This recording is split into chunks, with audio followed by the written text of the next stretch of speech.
नमस्कार, मैं हूं शशि। आइए झारखंड की टॉप 25 प्रमुख खबर जानते हैं। जयराम महतो ने 75% आरक्षण पर कहा, सरकार को कानूनी लड़ाई लड़नी चाहिए। झारखंड में निजी कंपनियों में नौकरी में 75% आरक्षण पर झारखंड हाईकोर्ट की रोक के बाद विधानसभा परिसर में मंत्रियों और विधायकों से सवाल पूछे गए। मंत्रियों ने सीधे तौर पर कोई जवाब नहीं दिया। उन्होंने कहा कि कोर्ट के ऑर्डर का अध्ययन करने के बाद सरकार इस पर कोई निर्णय लेगी। वहीं झारखंड लोकतांत्रिक क्रांतिकारी मोर्चा JLKM के विधायक जयराम महतो ने कहा है कि सरकार को इस फैसले के खिलाफ मजबूती के साथ जनहित में कानूनी लड़ाई लड़नी चाहिए। उन्होंने कहा है कि जिनकी जमीनें गई हैं, नौकरी भी उन्हीं को मिलना चाहिए। 75% तो क्या, अगर सरकार 100% आरक्षण देने का कानून बनाती है तो वह सरकार के साथ खड़े रहेंगे। बता दें, नगर विकास मंत्री सुदीव्य कुमार ने कहा है कि हम न्यायाधीश की समीक्षा नहीं कर सकते, लेकिन हमारा मानना है कि जो भी कानून बनते हैं वो जनभावनाओं के अनुरूप बनते हैं। अगर राज्य सरकार अपने यहाँ लोगों को रोजगार देने के लिए कोई कानून बनाती है तो यह जनभावना की अभिव्यक्ति है। उन्होंने कहा है कि हाई कोर्ट के फैसले का अध्ययन करने के बाद अगर महसूस हुआ तो इस जजमेंट के खिलाफ ऊपरी अदालत में सरकार अपील करेगी। महिलाओं के खाते में कब आएंगे मैया सम्मान के 2500 रुपये, मंत्रियों ने दिया जवाब। झारखंड विधानसभा चुनाव से पहले महिलाओं से वादा किया गया था कि सरकार बनते ही उनके खाते में 11 दिसंबर को मैया सम्मान योजना के लाभुकों के खाते में 1000 की जगह 2500 रुपये ट्रांसफर कर दिए जाएंगे। अब 11 दिसंबर बीत गए हैं लेकिन महिलाओं के खाते में पैसा नहीं आए हैं। षष्ठम झारखंड विधानसभा के प्रथम सत्र के अंतिम दिन झारखंड विधानसभा परिसर में सरकार के मंत्री सुदीव्य कुमार से यह सवाल पूछा गया कि मैया के खाते में मैया सम्मान योजना 2500 रुपये कब आएंगे। इस पर नगर विकास एवं आवास विभाग के मंत्री सुदीव्य कुमार ने कहा है कि सरकार ने अनुपूरक बजट में इसका प्रावधान कर दिया है। उन्होंने कहा है कि सरकार ने महिला बाल विकास एवं कल्याण के लिए मैया सम्मान योजना के लिए 6390 करोड़ रुपये का प्रावधान किया है। आगामी बजट तक के लिए मैया सम्मान योजना की राशि की व्यवस्था कर ली गई है। यह योजना निर्बाध और सुचारू रूप से चलेगी, इसको सुनिश्चित किया गया है।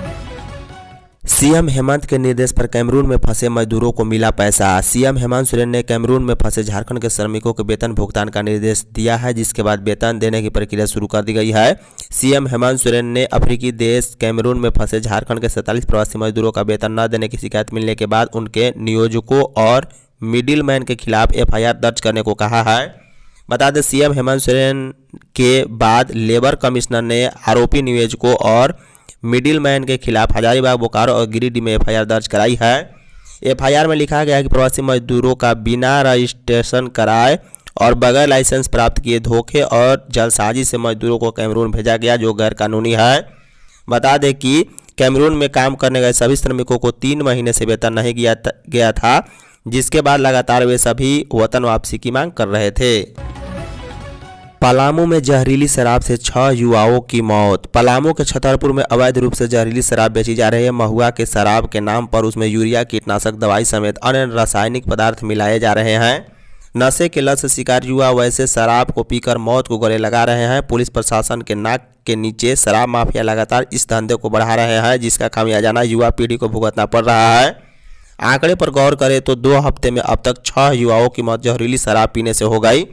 बता दें, शराब पीने से जिनकी मौत हुई है उनमें सुनार मोहल्ला निवासी सरजू रजक के 40 वर्षीय पुत्र अनिक रजक, वहीं बिरजू रजक के 35 वर्षीय पुत्र गोपाल रजक और बस स्टैंड निवासी स्वर्गीय कृष्ण चंद्रवंशी के 35 वर्षीय पुत्र भोला चंद्रवंशी और बबन पासवान के पुत्र भीषम पासवान, बाजार परिसर निवासी अनिल चंद्रवंशी और दास मोहल्ला निवासी सुनील दास की मौत हुई है। प्रदीप यादव बने कांग्रेस विधायक दल के नेता। झारखंड कांग्रेस के विधायक दल का नेता कौन होगा, इस पर सस्पेंस खत्म हो गया है। पार्टी आलाकमान ने पोड़ैयाहाट से विधायक प्रदीप यादव के नाम पर मुहर लगा दी है। इसके अलावा राजेश कश्यप को विधायक दल का उप नेता बनाया गया। बता दें, प्रदेश अध्यक्ष केशव महतो कमलेश ने विधानसभा स्पीकर रविन्द्रनाथ महतो से मुलाकात कर बंद लिफाफे में इन दोनों के नाम सौंप दिए हैं। वहीं दूसरी तरफ झामो ने भी विधायक मथुरा प्रसाद महतो को बड़ी जिम्मेदारी दी है। बता दें, कांग्रेस के साथ साथ झामो ने भी मुख्य सचेतक के नाम पर मुहर लगा दी है। टुंडी विधायक मथुरा प्रसाद महतो को पार्टी का मुख्य सचेतक बनाया गया है। गौरतलब है कि मथुरा प्रसाद के नाम की चर्चा कैबिनेट मंत्री के लिए भी चल रहा था, लेकिन पार्टी ने गोमिया से विधायक योगेंद्र प्रसाद महतो को मंत्री बना दिया। वह हेमंत सरकार में पेयजल मंत्री बनाए गए हैं। इसके साथ साथ उनके पास मद्य निषेध विभाग का भी प्रभार है। झारखंड मौसम। झारखंड में 2 दिन से लोगों को सर्दी सता रही है। तापमान में लगातार गिरावट दर्ज की जा रही है। लोग गूगल से पूछ रहे हैं कि कल का मौसम कैसा रहेगा। बता दें, भारत मौसम विज्ञान विभाग के रांची स्थित मौसम केंद्र ने अपने पूर्वानुमान में कहा है कि झारखंड में लोगों को आने वाले दिनों में शीतलहरी का प्रकोप झेलना पड़ेगा। खासकर 13, 14 और 15 दिसंबर के लिए मौसम केंद्र की ओर से येलो अलर्ट जारी किया गया है। मौसम केंद्र के प्रभारी निदेशक ने बताया है कि 10 जिलों में कहीं कहीं शीतलहर चलने की संभावना है। बता दें, मौसम केंद्र रांची की ओर से शीतलहर का येलो अलर्ट जारी किया गया है, जिसमें शीतलहर चलेगी। उनमें गढ़वा, पलामू, चतरा, लातेहार, लोहरदगा, गुमला, सिमडेगा, रामगढ़, बोकारो और धनबाद शामिल है। मौसम वैज्ञानिक ने कहा है कि इन जिलों में अगले 4 दिन तक कहीं कहीं शीतलहर का प्रकोप देखने को मिलेगा। वहीं अगले 24 घंटे के दौरान उत्तरी पछुआ हवा चलने से ठंड और बढ़ेगी। जेएसएससी सीजीएल को लेकर जयराम महतो सड़क में भी आंदोलन करेंगे। झारखंड में जेएसएससी सीजीएल का मुद्दा थमने का नाम नहीं ले रहा है। सड़क से लेकर सदन तक इसकी गूंज सुनाई दे रही है। वहीं पहली बार विधायक बनकर विधानसभा पहुंचे जयराम महतो ने ऐलान कर दिया है कि वह विधानसभा सत्र का अंतिम दिन भी इस मामले को उठाएंगे और इसके बाद सड़क में भी आंदोलन करेंगे। बता दें, जयराम महतो ने कहा है कि विधानसभा सत्र खत्म होने के बाद वह सड़क में जरूर नजर आएंगे। जेएसएससी सीजीएल के परिणाम आने के बाद से छात्र लगातार परीक्षा को लेकर सवाल खड़े कर रहे हैं। हजारीबाग, दुमका समेत झारखंड के कई इलाकों में इसे लेकर लगातार परीक्षा रद्द करने की मांग कर रहे हैं। जयराम महतो ने आगे कहा है कि अगर राज्य के नेता के व्यवहार को बदलने की जरूरत है, अगर नेता बदल जाएंगे तो झारखंड आगे प्रगति करेगा। मुख्यमंत्री हेमंत सोरेन आज देवघर बाबा मंदिर में पूजा अर्चना करेंगे। झारखंड के मुख्यमंत्री हेमंत सोरेन शुक्रवार को देवघर आ रहे हैं। रांची से हवाई मार्ग से वे देवघर एयरपोर्ट पहुंचेंगे। सीएम के साथ उनकी पत्नी कल्पना मुर्मू सोरेन भी रहेंगी। इस यात्रा को भव्य बनाने के लिए झामो जिला कमेटी ने कमर कस ली है। एयरपोर्ट से लेकर परिसदन तक भव्य स्वागत किया जाएगा। परिसदन के बाद मुख्यमंत्री हेमंत सोरेन अपनी विधायक पत्नी कल्पना सोरेन के साथ बाबा मंदिर पहुंचेंगे, जहां तीर्थ पुरोहितों द्वारा विधि विधान से उन्हें पूजा अर्चना कराई जाएगी। बता दें, बाबा मंदिर में पूजा अर्चना करने के बाद मुख्यमंत्री हेमंत सोरेन सीधे परिसदन वापस आएंगे। देवघर जिला झामो अध्यक्ष संजय शर्मा ने बताया कि मुख्यमंत्री हेमंत सोरेन बाबा से आशीर्वाद लेंगे और आगामी 5 वर्ष की कार्य योजना पर लग जाएंगे, ताकि राज्य की जनता को कोई योजनाओं का लाभ मिले, वहीं सुख, समृद्धि और खुशहाली बने। उसके बाद वे बासुकीनाथ धाम भी जाएंगे, जहां पूजा अर्चना कर वापस रांची लौट जाएंगे। झारखंड राज्य है आंदोलन की उपज, सीएम हेमंत। विधानसभा के विशेष सत्र के अंतिम दिन राज्यपाल के अभिभाषण के धन्यवाद प्रस्ताव पर सीएम हेमंत सोरेन ने कहा है कि इससे पूर्व जितने भी अभिभाषण हुए हैं उनमें यह सबसे छोटा और अधिक दूरदर्शिता के साथ दिखाया गया। उन्होंने कहा है कि यह राज्य आंदोलन की उपज है, खून से सींचा गया राज्य है। यहाँ के लोग स्वाभिमानी हैं, जो ठान लेते हैं वो तब तक नहीं रुकते जब तक मंजिल न मिल जाए। अभिभाषण में हर वर्ग के साथ शहीदों के सपनों को पूरा करने के लिए प्रतिबद्ध हैं। नींव रख दी है, बिल्डिंग खड़ा करेंगे। कामों को लोगों की आंखों के सामने दिखाना पहली प्राथमिकता है। सीएम ने कहा है कि 2019 के बाद से परिवर्तन दिखा है, चाहे आधारभूत संरचना हो, पर्यटन हो या रोजगार सृजन हो। झारखंड देश का पहला राज्य है जहां श्रमिकों के लिए बेहतर कानून बनाया गया। विपक्ष के साथ सहयोग करे। सीपी सिंह पर तंज कसते हुए कहा है कि वे बुजुर्ग हो गए हैं, शहर को नया आयाम देने का काम किया गया है। झारखंड में किसी को भी भूखे मरने नहीं दिया जाएगा, हेमलाल मुर्मू। विधानसभा के विशेष सत्र का अंतिम दिन राज्यपाल के अभिभाषण के धन्यवाद प्रस्ताव के पक्ष में बोलते हुए झामो विधायक हेमलाल मुर्मू ने कहा है कि राज्यपाल का अभिभाषण सभी विभागों के सर्वांगीण विकास का दर्पण है। शिक्षक नियुक्ति के साथ स्थानीय भाषा को बढ़ावा देने की बात कही गई। विपक्ष पर निशाना साधते हुए कहा है कि जिनको नजर नहीं वे नजरों की बात करते हैं। ये लोग अभिनय में भी कम नहीं हैं। इन लोगों ने गायब स्थान को रण क्षेत्र बनाया, वहां बड़े बड़े नेता आए, आदिवासी और अल्पसंख्यक के बीच लड़ाई कराने गए।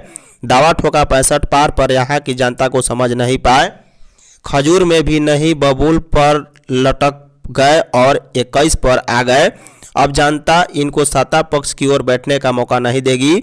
चुनाव के बीच गोगो दीदी योजना लेकर आए, ठगने के लिए फॉर्म भी भरवाया, पूरी पोटली बांधकर गुवाहाटी चला गया। धान अधिप्राप्ति के लिए सभी तैयारी पूरी, रांची डीएसओ। जिला आपूर्ति पदाधिकारी डीएसओ प्रदीप भगत ने ओरमांझी एवं कांके प्रखंड में धान अधिप्राप्ति के संबंध में किसानों से बातचीत की। इस दौरान उन्होंने किसानों को खरीफ विपणन मौसम 2024-25 अंतर्गत धान अधिप्राप्ति केंद्र पर ही धान बेचने के लिए प्रेरित एवं जागरूक किया गया। साथ ही किसानों को बिचौलियों द्वारा दूसरे राज्य में धान न बेचने के लिए प्रचार प्रसार किया गया। प्रदीप भगत ने किसानों को बताया कि झारखंड सरकार द्वारा खरीफ विपणन मौसम 2024-25 अंतर्गत किसानों को न्यूनतम समर्थन मूल्य 2300 रुपये प्रति क्विंटल एवं बोनस के रूप में 100 रुपये प्रति क्विंटल, कुल मिलाकर 2400 रुपये प्रति क्विंटल की दर से निर्धारित है। उन्होंने कहा कि जिला प्रशासन द्वारा धान अधिप्राप्ति के लिए सभी प्रकार की आवश्यक तैयारियां पूरी कर ली गई है। साथ ही जिला आपूर्ति कार्यालय द्वारा किसानों को ससमय भुगतान करने के लिए भी सभी प्रकार की तैयारियां पूरी की गई है। प्रदीप भगत ने बताया कि किसान अपने धान 15 दिसंबर से नजदीकी धान अधिप्राप्ति केंद्र में बेच सकते हैं। हेमंत सरकार की कथनी और करनी में अंतर, बाबूलाल मरांडी। भाजपा प्रदेश अध्यक्ष बाबूलाल मरांडी ने छठे विधानसभा के प्रथम सत्र के समापन के बाद मीडिया को संबोधित करते हुए हेमंत सरकार पर बड़ा निशाना साधा है और कहा है कि राज्य सरकार की कथनी और करनी में आसमान जमीन का अंतर है। इनकी घोषणा चुनाव के दौरान कुछ और थी, जबकि अब सत्ता पाने के बाद कुछ और हो गई है। वोट पाने के लिए बढ़ चढ़कर वादे किए, लेकिन अब व्यवहार में कुछ और हो रहा है। वहीं 18 से 50 वर्ष की सभी महिलाओं को महिला योजना का लाभ देने की बात करने वाली सरकार अब वादों से मुकर रही है। अब तो महिलाओं से पैसे वापस लेने के लिए पदाधिकारी पत्र जारी कर रहे हैं। सत्ता के बाद नीति में इतना बड़ा यू टर्न राज्य की जनता ने पहले कभी नहीं देखा। मरांडी ने कहा है कि मैया योजना की तरह राज्य सरकार ने किसानों को भी धोखा दिया है। राज्य सरकार ने चुनाव पूर्व घोषणा किया था कि किसानों से धान की खरीद 3200 रुपये प्रति क्विंटल होगी, जबकि सरकार ने मात्र 2400 रुपये प्रति क्विंटल खरीद का निर्णय लिया है। झारखंड पुलिस का जन शिकायत समाधान कार्यक्रम 18 दिसंबर से फिर से शुरू होगा झारखंड पुलिस का जन शिकायत समाधान कार्यक्रम। इसे लेकर डीजीपी अनुराग गुप्ता ने जिले के एसपी एसएसपी को आदेश जारी किया है। जारी आदेश में कहा गया है कि आम नागरिकों की शिकायत का त्वरित और प्रभावी निवारण के लिए सभी जिले में जन शिकायत समाधान कार्यक्रम का आयोजन किया गया था। इस संबंध में दोबारा पूर्व में आयोजित स्थान पर 18 दिसंबर को सभी जिले में जन शिकायत समाधान कार्यक्रम का आयोजन किया जाएगा। इससे पहले डीजीपी अनुराग गुप्ता के निर्देश पर इस कार्यक्रम की शुरुआत 10 सितंबर से हुई थी। बता दें, क्षेत्र में गुमशुदा बच्चों के संबंध में जानकारी प्राप्त करना और मामला दर्ज करना इनका उद्देश्य है। वहीं क्षेत्र में संचालित विभिन्न संस्थाओं में महिलाओं और छात्रों के सुरक्षा के संबंध में जानकारी को भी प्राप्त करना उद्देश्य है। वहीं आम जनता को डायल 112 के बारे में बताना, आम जनता को साइबर ठगी होने पर 1930 पर कॉल कर शिकायत दर्ज करने के बारे में बताना भी इनकी मेन मंशा है। नागपुरी काव्य संग्रह पलाश कर फूल का लोकार्पण। रांची विश्वविद्यालय के जनजातीय एवं क्षेत्रीय भाषा संकाय में प्रोफेसर केदारनाथ दास का लिखित नागपुरी काव्य संग्रह पलाश कर फूल का लोकार्पण सह कृति चर्चा का आयोजन गुरुवार को किया गया। विषय प्रवेश प्राध्यापक डॉक्टर उमेश नंद तिवारी ने कराया। धन्यवाद ज्ञापन डॉक्टर रिझू नायक और संचालन डॉक्टर वीरेंद्र कुमार महतो ने किया। इस अवसर पर विभागाध्यक्ष डॉक्टर सविता केसरी ने कहा है कि भाषा साहित्य समाज का आईना होता है। लेखक साहित्य को नई दिशा देने का काम किया है। नागपुरी भाषा में पुस्तकों की कमी रहती थी। इस भाषा में कोई महत्व नहीं दिया जाता था। नागपुरी को गंवारी भाषा कहा जाता था। आज पत्र पत्रिकाओं में प्रकाशन होने लगा है। आकाशवाणी दूरदर्शन में स्थान दिए जाने लगा है। लेखकों और विद्वानों ने नागपुरी भाषा को ऊंचाई पर पहुंचा दिया है। वहीं उर्दू विभागाध्यक्ष डॉक्टर रिजवान अली ने कहा है कि नागपुरी एक संपर्क भाषा है। यह सबसे अधिक बोली जाने वाली भाषा है। रांची में पुरुष under 23 state A cricket tournament का आयोजन। पुरुष under 23 state A cricket tournament के ग्रुप बी के मैच जेएससीए के तत्वाधान में 15 से 27 दिसंबर 2024 तक रांची में आयोजित की जाएगी। जेएससीए के सचिव देवाशीष चक्रवर्ती ने जानकारी दी है कि इसमें 8 राज्यों की टीमें भाग ले रही है, जिसमें केरल, मणिपुर, हरियाणा, उत्तराखंड, नागालैंड, सौराष्ट्र, आंध्र प्रदेश एवं दिल्ली शामिल है। जेएससीए ने इस टूर्नामेंट को आयोजित करने की सभी तैयारी पूरी कर ली है। इस टूर्नामेंट के प्रतिदिन 4 मैच खेले जाएंगे, जिसके लिए जेएससीए के दोनों ग्राउंड के अतिरिक्त मेकन और उषा मार्टिन के ग्राउंड को भी तैयार किया गया। सभी मैदान में प्रतिदिन एक मैच खेले जाएंगे। इस मैच में दर्शकों का प्रवेश निःशुल्क होगा। दर्शक मैच देखने के लिए वेस्ट गेट से जेएससीए के नियमानुसार स्टेडियम में प्रवेश कर सकेंगे। झारखंड के आंदोलनकारी परिवारों को मिले 5% आरक्षण। जयराम महतो। जेएलकेएम विधायक जयराम महतो ने कहा है कि शहीदों का सम्मान होना चाहिए। आंदोलनकारी परिवारों को 5% आरक्षण मिलना चाहिए। उद्योगों को दी गई खाली जमीन को वापस लिया जाना चाहिए। उन्होंने कहा है कि 1,36,000 करोड़ रुपए बकाया मिलना चाहिए, लेकिन राज्य के सभी बैंकों में जो 5,55,17,000 करोड़ रुपए जो दूसरे राज्यों को दिए गए हैं, उसे अपने राज्य में लाकर समस्याओं का समाधान करना चाहिए। झारखंड की सीडी रेशियो 36% है, जबकि आंध्र प्रदेश का 110 और तमिलनाडु का 115% है। धनबाद में अवैध कोयला कारोबार के खिलाफ डीजीपी की स्पेशल टीम की छापेमारी। धनबाद में अवैध कोयला कारोबार के खिलाफ डीजीपी की स्पेशल टीम ने छापेमारी की है। जानकारी के मुताबिक गुरुवार को रांची से धनबाद पहुंची टीम ने कई ठिकानों पर अवैध कोयला कारोबार को लेकर छापेमारी की, जिनमें पंचेत, जामडी, खुरकियारी और लुचियाबाद जैसे जगह शामिल हैं। छापेमारी के दौरान जहां अवैध कोयला बरामद किया गया, वहीं एक व्यक्ति को गिरफ्तार भी किए जाने की सूचना है। कोयनालचंद धनबाद में कोयले के अवैध कारोबार की शिकायत पर डीजीपी के स्पेशल पुलिस मुख्यालय रांची की टीम धनबाद पहुंची थी। गौरतलब है कि एक बार फिर से धनबाद में अवैध कोयला का कारोबार शुरू हो गया है। कोक प्लांट समेत कई अन्य हार्ड कोक प्लांट में बड़े पैमाने पर अवैध कोयला खपाए जा रहे हैं। बाबूलाल ने कहा, भाजपा सिर्फ अंक गणित में पीछे पर वोट में आगे। विधानसभा के विशेष सत्र के अंतिम दिन सदन में भाजपा विधायक बाबूलाल मरांडी ने कहा है कि भाजपा अंक गणित में पीछे रही है पर वोट में आगे रही। भाजपा के 37.37% वोट मिले, जबकि कांग्रेस को 15.56% वोट मिले। वहीं सत्ता पक्ष पर निशाना साधते हुए कहा है कि वे जिन मुख्यमंत्रियों का नाम ले रहे हैं, उनका खौफ आज भी सत्ता पक्ष में दिखाई दे रहा है। उन्होंने चाईबासा के गुदरी का जिक्र करते हुए कहा है कि आज लोग वहां जाने से कतरा रहे हैं। सेंद्रा कर लोगों को मारा जा रहा है, कानून को जनता हाथ में ले रही है, पुलिस कोई काम नहीं कर रही, वहां जाकर देखना चाहिए। वहीं बाबूलाल ने कहा है कि डेमोग्राफी का बदलना चिंता की बात है। संताल परगना सबसे ज्यादा प्रभावित है। झारखंड में एनआरसी करा दे तो पता चल जाएगा कि कौन कहां से आया है। मैया सम्मान को लेकर जयराम महतो ने सरकार को सुझाव दिया। डुमरी विधायक जयराम महतो गुरुवार को अनुपूरक बजट पर चर्चा के दौरान हेमंत सरकार पर जमकर बरसे। इस दौरान उन्होंने कहा कि पूर्व में जो बजट की राशि निर्धारित की जाती है वह खर्च नहीं हो पाती, तो फिर ऐसे अनुपूरक बजट का क्या मतलब। वहीं जयराम महतो ने आगे कहा है कि पक्ष विपक्ष ने बजट पर दिशाहीन मुद्दों पर चर्चा की, मैं ऐसी उम्मीद नहीं कर रहा था। डुमरी विधायक ने कहा है कि सरकार 18 से 25 साल की लड़कियों को 2500 रुपये प्रति माह देकर उन्हें आलसी बना रही है। यह राशि अगर सरकार उन्हें स्कॉलरशिप के रूप में देगी तो उनका वास्तविक में भला होगा, वे उन पैसों का इस्तेमाल सही रास्ते में करेंगी। आगे जयराम ने कहा है कि सदन में जितने भी माननीय हैं उनके बच्चे कहाँ पढ़ते हैं, इस बात की जांच होनी चाहिए। साथ ही इन माननीयों को अपने टीए, डीए भत्ता और बस, ट्रेन व अन्य मिलने वाली सुविधाओं का भी त्याग करना चाहिए। तोपचांची में लकड़बग्घे ने 4 को किया घायल। तोपचांची थाना क्षेत्र के मतारी रेलवे स्टेशन के समीप आदिवासी बहुल गांव पाकेर बेड़ा में पिछले 2 दिनों से लकड़बग्घे के आतंक से ग्रामीण परेशान है। लकड़बग्घा ने हमला कर गांव के 4 लोगों को घायल कर दिया है। इधर सूचना देने के बाद भी वन विभाग के अधिकारी मौन साधे हुए हैं। ग्रामीणों ने बताया है कि लकड़बग्घा पिछले कई दिनों से जंगल से निकलकर पॉकेट बेड़ा बस्ती के घरों में घुसकर लोगों को निशाना बना रहा है। 4 से अधिक लोगों को काटकर घायल कर चुका है। घायलों में श्रवण कुमार हांसदा, संतोष कुमार हांसदा, सोमारी कुमारी व राजकुमारी शामिल हैं। हजारीबाग में विधि व्यवस्था की समस्या दोबारा नहीं होनी चाहिए, डीजीपी। हजारीबाग में उत्पन्न हुई विधि व्यवस्था की समस्या को लेकर डीजीपी अनुराग गुप्ता ने गुरुवार को समीक्षा बैठक की। बैठक के दौरान डीजीपी ने कहा है कि हजारीबाग में उत्पन्न हुई विधि व्यवस्था की समस्या भविष्य में पुनरावृत्ति न हो।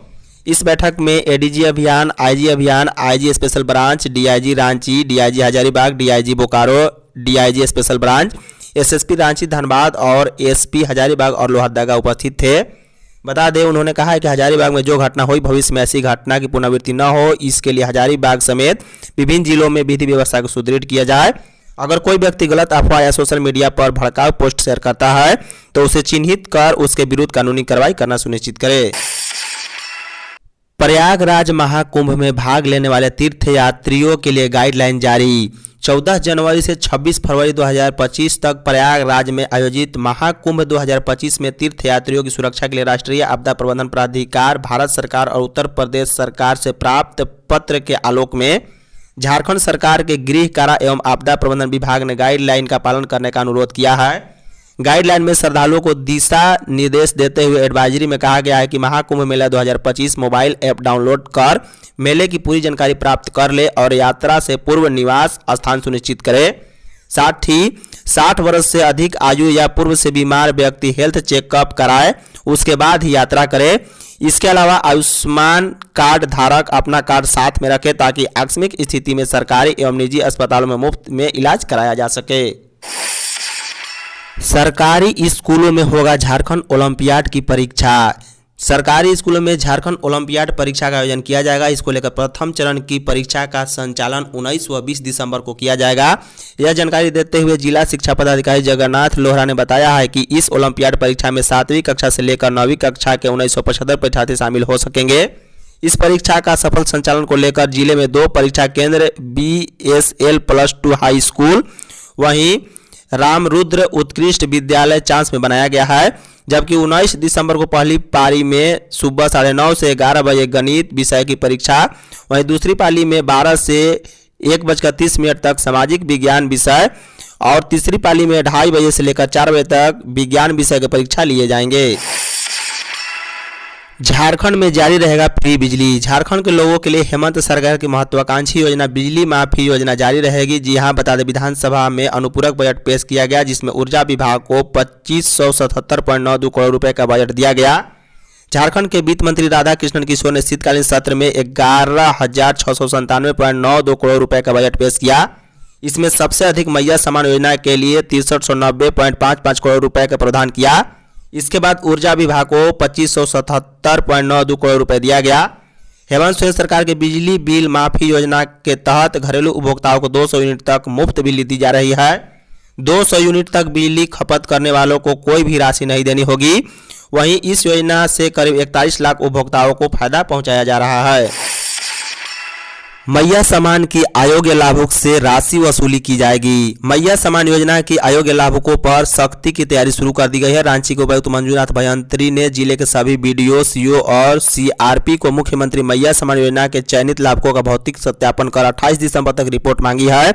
उपायुक्त ने यह निर्देश सामाजिक सुरक्षा विभाग के निर्देश के आलोक में दिया है। उपायुक्त ने निर्देश दिया है कि मुख्यमंत्री मैया सम्मान योजना में यदि कोई अयोग्य लाभुक है तो उन्हें चिन्हित करते हुए सूची से उनका नाम हटाया जाए। ऐसे अयोग्य लाभुकों से सम्मान राशि के रूप में प्राप्त लाभ की वसूली भी करने का निर्देश दिया गया है। धन्यवाद।